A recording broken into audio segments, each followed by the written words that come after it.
അസ്സലാമലൈക്കും. നമസ്കാരം. ഞാൻ അസ്രമോനാണ്. ഏതായാലും വല്ലാത്തൊരു സങ്കടത്തോടെയാണ് ഞങ്ങൾ മുന്നിൽ ഈ വീഡിയോ ലൈവ് ഇടുന്നത്. എന്നെ ഇഷ്ടപ്പെടുന്ന ആൾക്കാർക്കൊക്കെ സങ്കടമായി, എന്നോട് വെറുപ്പുള്ള ആൾക്കാർക്കൊക്കെ സന്തോഷമായി. ഞാൻ ഒരു പാർട്ടിയും പോയിട്ടില്ല, ഒരു പാർട്ടിക്ക് പോയിട്ടില്ല. അത് സ്വന്തമല്ല, എനിക്ക് ഇന്ന് വരെ ഒരു പാർട്ടിൻ്റെ മെമ്പർഷിപ്പില്ല. നല്ല കാര്യം ചെയ്യുന്ന നേതാക്കന്മാർ എല്ലാ പാർട്ടിയിലുണ്ട്. ലീഗിലും കോൺഗ്രസിലും BJPയിലും മാർക്സിസ്റ്റ് പാർട്ടിയിലും ഒക്കെ ഉണ്ട്. അവരോടൊക്കെ നമുക്ക് ഇഷ്ടമാണ്. അവരൊക്കെ നമ്മളെന്തെങ്കിലും പാവപ്പെട്ട രോഗികളെ വിഷയങ്ങളൊക്കെ പറയുമ്പോൾ അവരൊക്കെ നമ്മളെ കൂടെ സഹായിച്ചിട്ടും സപ്പോർട്ട് ചെയ്ത് തരും. അതെല്ലാ പാർട്ടിയിലുണ്ട്. ബഹുമാനപ്പെട്ട എൻ്റെ ഒരു സുഹൃത്തുണ്ട്, വല്ലപ്പുഴ അനീഫാജിയാറിന്.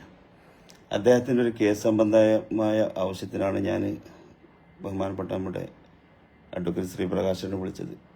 പ്രകാശേട്ടൻ്റെ കൂടെ കുറേ സഹായങ്ങൾ പാവങ്ങൾക്ക് ചെയ്തിരുന്നത്. അപ്പോൾ നല്ല ബന്ധമായിരുന്നു ഞങ്ങൾ.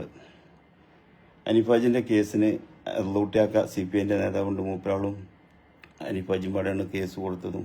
അപ്പോൾ അതിൻ്റെ സ്റ്റേ ഓർഡർ കിട്ടാഞ്ഞിട്ട് അനീഫാജി എന്നെ എപ്പോഴും വിളിച്ചു. വക്കീലിന് കാശൊക്കെ കൊടുത്തിട്ട് വക്കീൽ ആ സ്റ്റേ ഇതുവരെ കിട്ടിയില്ല, എന്ന് കിട്ടും നാളെ കിട്ടും എന്ന് പറയുന്നുണ്ട്. മോനെന്ന് അർജൻറ്റ് ഇടപെട്ടേന്ന് പറഞ്ഞു. അപ്പോൾ ഞാൻ പ്രകാശേട്ടനെ വിളിച്ചു.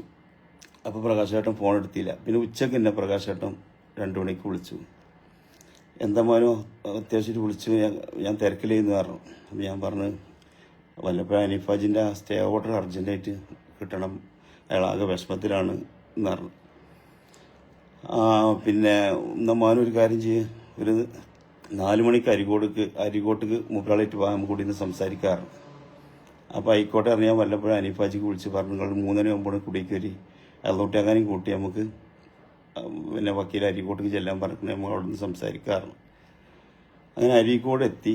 ഞങ്ങൾ അരീക്കോടിന് അതിന് മുന്നേ അനീഫാജി വിളിച്ചുകൊണ്ട് 3:30 വിളിച്ചുകൊണ്ട് പറഞ്ഞു, എൻ്റെ പേരക്കുട്ടി ഭയങ്കര ഛർദി ഉണ്ട് മോനോ, അപ്പം ഞാൻ വൈക്കുന്ന നാടിന് തിരിച്ചു പോവാണ്, അതിനൊന്ന് ഹോസ്പിറ്റലിൽ കൊണ്ടുപോകണം, അഞ്ചും അവൻ്റെ കുട്ടിയൊക്കെ ഇവിടെ ചെല്ലാറുണ്ട്. അപ്പം ഞാൻ എനിക്കൊരു മടി കൂടിയപ്പോൾ വക്കീലിന് വിളിച്ചുകൊണ്ട് ഞാൻ 4 മണിക്ക് വിളിച്ചു പറഞ്ഞു.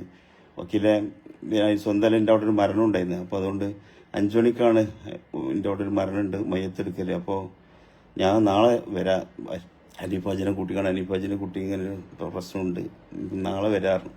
അപ്പോൾ നാളെ ഭയങ്കര തിരക്കിലാണ് മോനോ, ഒരു 6 മണി വരെ ഞാൻ ഇവിടെ ഉണ്ട് അരീക്കോട്, നിങ്ങൾ അരീക്കോട്ടേക്ക് കൊണ്ട് എത്തിയാൽ മതി, ഇവിടെ നിന്ന് സംസാരിക്കാം, അത് നേരിട്ട് സംസാരിക്കാണ്ട് ഞാൻ ഇപ്പോൾ തിരക്കിലാണ് കാരണം. അങ്ങനെ ഞാനും അതിലൂട്ടിയാക്കുമ്പാടെ പോയി. അവിടെ എത്തി അരീക്കോട് എത്തിയേക്ക് മൂപ്പരാളെ വിളിച്ചു.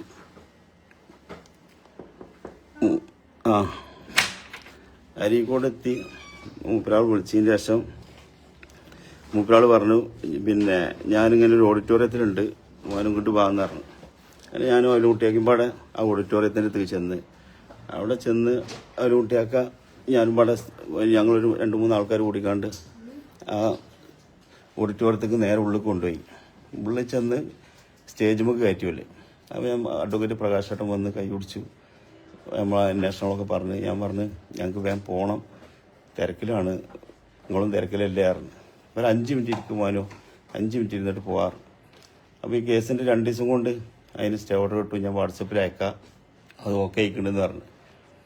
അങ്ങനെ അവലും കുട്ടിയാക്കാൻ എന്നോട് പറഞ്ഞു, പിന്നെ എനിക്കൊരു ഫോണുണ്ട്, ഇവിടെ ഒച്ചയില്ല, ഞാൻ താഴത്തിറങ്ങിക്കുന്നുണ്ട്, ടച്ച് വേഗം വന്നല്ലേ പറഞ്ഞു. ആയിക്കോട്ടെ.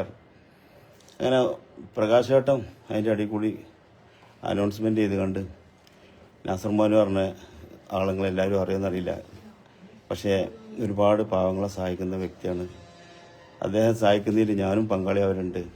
സഹായിക്കുന്നിടത്ത് ജാതിയോ മതമോ രാഷ്ട്രീയമൊന്നുമില്ല, എല്ലാ വിഭാഗം ആൾക്കാർക്കും ചേർത്ത് പിടിച്ചവരാണ് എന്നൊക്കെ പറഞ്ഞാൽ അദ്ദേഹം എന്നെ പരിചയപ്പെടുത്തി.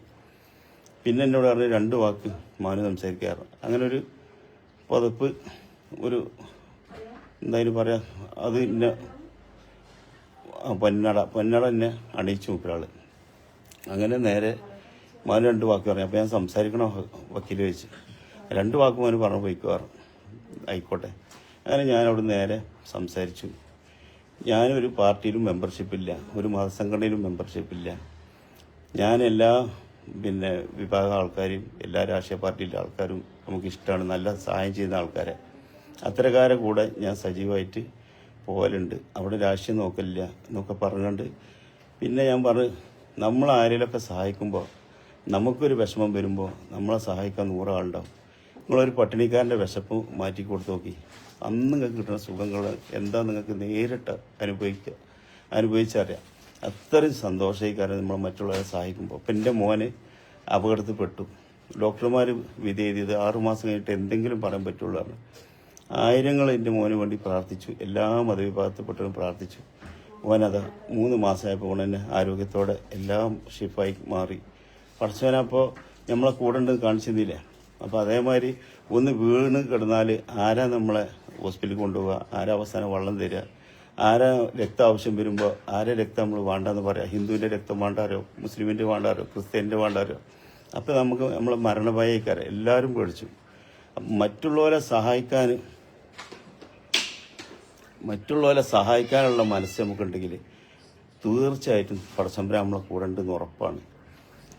നല്ല വ്യക്തികൾ എല്ലാ പാർട്ടിയിലുണ്ട്, അവർ വിജയിക്കട്ടെ. അവർക്ക് 100% മറ്റുള്ളവർ അവരെ 5 കൊല്ലം പാവപ്പെട്ടവരെ സഹായിക്കാനുള്ള മനസ്സുള്ള ആൾക്കാരാണ്. അത് ഞാൻ അങ്ങനത്തെ നേതാക്കന്മാരുടെ കൂടെ മുഴുവൻ പോകലുണ്ട്. അല്ലാതെ ഞാൻ ഇന്ന പാർട്ടിക്ക് വോട്ട് ചെയ്യുന്നോ ഇന്ന പാർട്ടിക്ക് വോട്ട് ചെയ്യുന്ന ഒരു കാര്യം ഞാൻ എവിടെയും സംസാരിച്ചില്ല. പ്രകാശായിട്ടും തന്നെ അവിടെ രാഷ്ട്രീയപരമായിട്ടൊന്നും സംസാരിച്ചില്ല. അപ്പം നമ്മൾ ഒരു സാഹചര്യത്തിൽ പ്രതീക്ഷിക്കാതെ അവിടെ പറയേണ്ടി വന്നു. നമുക്ക് ആ സ്റ്റേജിലേക്ക് നമ്മൾ കാര്യം തന്നെ തെറ്റാണ്. കാരണം നമുക്ക് അത്രയും കാര്യമാക്കിയില്ല. നമ്മളോട് പിടിച്ചുകൊണ്ടായപ്പോൾ നമ്മളെല്ലാം ആൾക്കാർ ചെന്ന് കാര്യങ്ങൾ സംസാരിക്കാൻ പറഞ്ഞപ്പോൾ സംസാരം ചെയ്തു. പ്രശ്നം വല്ലാത്തൊരു സങ്കടമായി. പിന്നെ നമ്മൾ പറഞ്ഞിട്ട് കാര്യമില്ലല്ലോ, ഇതൊന്ന് വീഡിയോ എടുത്തോണ്ട് പോകുന്നോ എങ്ങനെയൊന്നും സംഭവിക്കുമെന്ന് ഞാനും അറിയില്ല. ആൾക്കാരിപ്പോൾ സത്യം പറഞ്ഞാൽ നമ്മൾ ഇഷ്ടപ്പെടുന്ന പോലൊക്കെ സങ്കടത്തിലാണ്. മോനും എന്തിനാ അതിന് പോയി എന്ന് ചോദിച്ചുകൊണ്ടുള്ള സങ്കടം. ഞാനാണെങ്കിലോ എൻ്റെ കൂടെ എല്ലാവരും ഉണ്ടായിട്ടുണ്ട്. BJP ഉള്ള ആൾക്കാരും ലീഗിലുള്ള ആൾക്കാരും കോൺഗ്രസ്സിലുള്ള ആൾക്കാരും മാർക്സിസ്റ്റ് പാർട്ടിയിലും ഒക്കെ ഉള്ള ആൾക്കാർ. അപ്പോൾ അവരൊക്കെ നമ്മൾ എന്ത് പാവപ്പെട്ട കാര്യം പറഞ്ഞാലും അവരൊക്കെ ചെയ്തു. ഇപ്പോൾ നജീബ് കാന്തപുരം MLA ഞാനൊരു കാര്യം ചോദിച്ചു. അദ്ദേഹം എന്നോട് പല കാര്യങ്ങളും ആണ്ട് ചോദിക്കലുണ്ട്. മാനോ വീൽ ചെയർ മേടിച്ചു തരാം ഒരു കുട്ടിക്കുണ്ട്, അതൊക്കെ നമ്മൾ മേടിച്ചു കൊടുക്കലുണ്ട്. അപ്പോൾ ഒരു ചേച്ചിൻ്റെ അടുത്ത് വരികയാണ്. ചേച്ചി എന്നിട്ട് അച്ഛനും അമ്മയും മരിച്ചൊരു കുട്ടിയുണ്ട് മോനോ പ്രീതി പറഞ്ഞിട്ട് ആ കുട്ടീനെയും കൊണ്ടുവരുന്നതാണ്. ആ മോൾക്ക് IAS പഠിക്കണമെന്ന് താല്പര്യം, പക്ഷേ സാമ്പത്തികമല്ല മോന് പറഞ്ഞു. അപ്പോൾ ഞാൻ നജീബ് കാക്ക് അപ്പം തന്നെ വിളിച്ചു. ഞാൻ നജീബ് കാ ഇങ്ങനെ മോളുണ്ട്, അച്ഛനും അമ്മയും ഇല്ല, അപ്പോൾ അതിനിപ്പോൾ ചേച്ചിയാണ് നോക്കുന്നത്, സാമ്പത്തികമൊന്നുമില്ല, ആദ്യത്തെ ഫീസ് വേണമെങ്കിൽ ഞാൻ കെട്ടിക്കോളാം, നിങ്ങളൊന്ന് പിന്നെ ആ കുട്ടീനൊന്ന് IAS പഠിക്കാൻ എല്ലാം പഠിക്കാനാണ്. പാവം നജീബ് എന്നോട് പറഞ്ഞത്, ഒരു കാര്യം നോക്കണ്ട മോനോ, ഒന്നിച്ച് കെട്ടണ്ട, ആ കുട്ടീനോട് പറഞ്ഞേക്കെൻ്റെ കുട്ടി, ആ കുട്ടീനെ ഫുള്ള് എല്ലാ വിദ്യാഭ്യാസവും ഞാൻ നോക്കിക്കോളാം. ഇന്ന് ആ കുട്ടി ഇപ്പോൾ 2 കൊല്ലമായി സൂപ്പറായിട്ട് ആ കുട്ടി ഏറ്റവും നല്ല പിന്നെ പഠിച്ചുകൊണ്ടിരിക്കുന്നുണ്ട്. ആ നജീബ് എന്നോട് ഒരു 2 മാസം മുന്നേ വിളിച്ചു പറഞ്ഞാൽ ആ കുട്ടി അത്തരം പിന്നെ ബ്രെയിനിൽ നല്ല പഠിക്കുന്ന കുട്ടിയാണ്. നമ്മൾ കുട്ടീനെ ഒരു സംശയമില്ല കുട്ടി IAS ആവും എന്നുള്ള ഗ്യാരണ്ടി മനു പറഞ്ഞു. അപ്പം അങ്ങനെ നജീബ് ആവട്ടെ, അല്ലെങ്കിൽ ഇപ്പോൾ ശൈലജ വകുപ്പ് മന്ത്രിയാണ്. അപ്പോൾ ഞാൻ നമ്മളെ വടകരയുള്ള ഒരു ലിവറിൻ്റെ കേസിലുള്ള കുഞ്ഞു കുട്ടീൻ്റെ അവസ്ഥ അമൃത ഹോസ്പിറ്റലിൽ നിന്ന്